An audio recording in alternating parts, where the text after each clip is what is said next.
Hi, I'm Liz along with Shi, Mengfei, Mary, Laura, Julia, and Alex from Colorado State University, and our project is a post-fire trail assessment of the Cameron Peak and East Troublesome fires.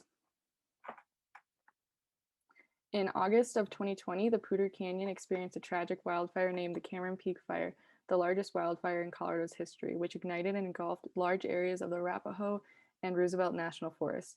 On October 14th, 2020, the East Troublesome Fire began and quickly became the second largest wildfire in the state's history, encroaching into Rocky Mountain National Park. Wildland Restoration Volunteers, a nonprofit organization that focuses on education and restoration, is assessing trails impacted by these fires. According to the WRV website, wildfires are burning more intensely. As a result of these and other impacts, many of Colorado's forests, streams, and trails are suffering. Organizations such as Colorado Parks and Wildlife and the U.S. Forest Service Burned Area Emergency Response collected data to help researchers study the various impacts of these two historical wildfire events. Our team is using GIS analysis as an assessment model for post-trail conditions and potential watershed impacts. Criteria for this analysis include soil burn severity, proximity to streams, and cross slope in conjunction with trails within the burn areas. Through this analysis, we can determine areas with high erosion potential and watershed impact mitigation. These models will be used to decide where to prioritize trail restoration efforts to minimize hazards and damages within these areas. The Cameron Peak Fire was first reported on Thursday, August 13th, 2020, near Cameron Pass between Walden and Red Feather Lakes in northern Colorado. The fire's origin is still under investigation and is unknown currently. The fire burned for 62 days through the Arapahoe National Forest, Rocky Mountain National Park, Roosevelt National Forest in both Larimer and Jackson counties, and some civilian towns. After this, Cameron Peak Fire was named the largest wildfire in Colorado history with a total burned area of 200 plus acres. Hi, I'm Mengfei. I will introduce the East Tropical Fire. The East Tropical Fire broke out on the afternoon of October 40th, 2020 in the Arapahoe National Forest, northeast of Cremini in Grant County, Colorado. The fire was finally brought under full control on November 30, 2020, and the fire burned a total of 193,812 acres. There are some post-fire threats in burn areas, such as potential increased runoff, soil erosion, and mudslide.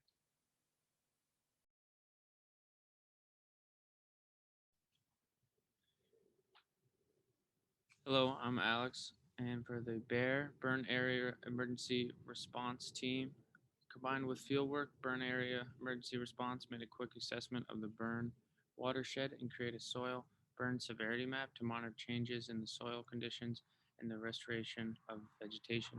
Bear's assessment focuses on whether a fire poses a threat to the safety of human life, property, natural, and cultural resources.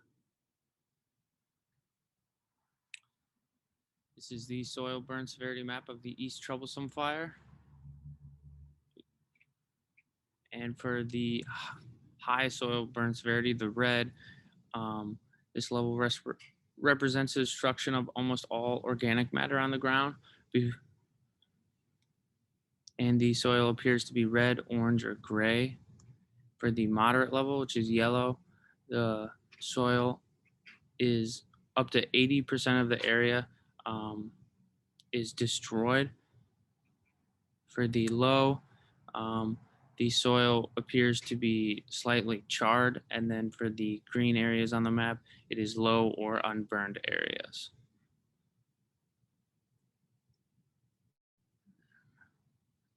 And then this is the soil burn severity map for the Cameron Peak Fire. We analyzed the burn area emergency response data along with Colorado Parks and Wildlife trail data, rivers and stream data, slope data to assist the wildland restoration volunteers in determining the locations of the most at-risk trails to focus on the restoration efforts. Hi, I'm Julia, and I worked on a lot of the GIS analysis. So to identify trails that are in need of restoration following the recent wildfires, we used ArcGIS Pro to perform a spatial analysis using data from a number of resources, including the Burned Area Emergency Response, USGS, and Colorado Parks and Wildlife. The parameters we used were specified by WRV. So first, we isolated all areas of high burn severity in each of the fires. And then we identified all of the trails within this high burn severity that are also within 200 feet of a water source and or intersect a body of water within 1,000 feet.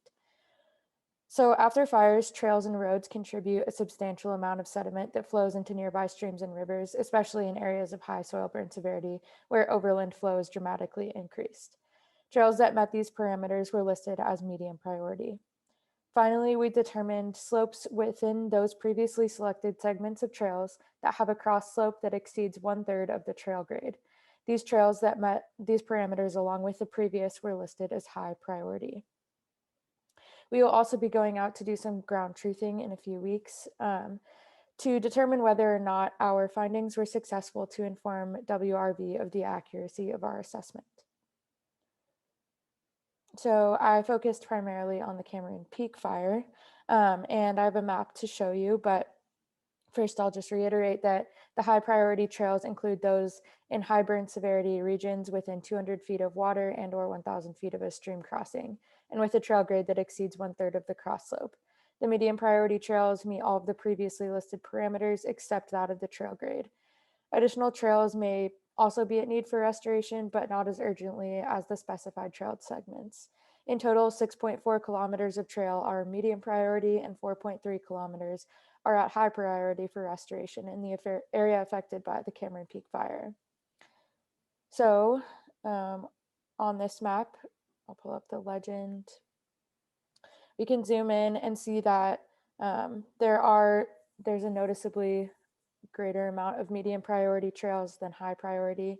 But in general, they're kind of grouped together in areas near water and where the cross slope exceeds 1/3 of the trail grade.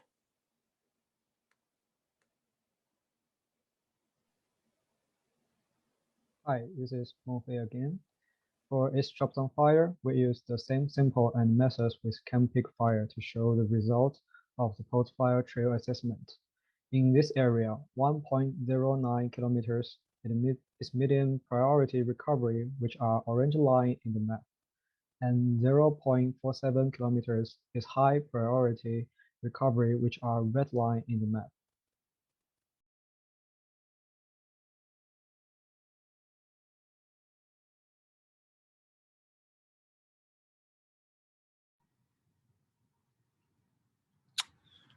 For the recommendations and conclusions, we recommend that WRV use these findings to inform their restoration in the future. We also hope that our analysis can be used for future fires as Colorado wildfires are becoming more frequent and severe. We need to work towards being able to identify our highest risk areas, quickly respond to our ever-changing environment in order to keep our natural land safe and open to all use. We'd like to thank our instructors, Quinn Miller, Julia Klein, Robin Reed, and Sarah Carroll for guiding us. And thank you to Nate Boschman from Wildlands Restorations for being a fantastic resource and point of support throughout this project. Thank you.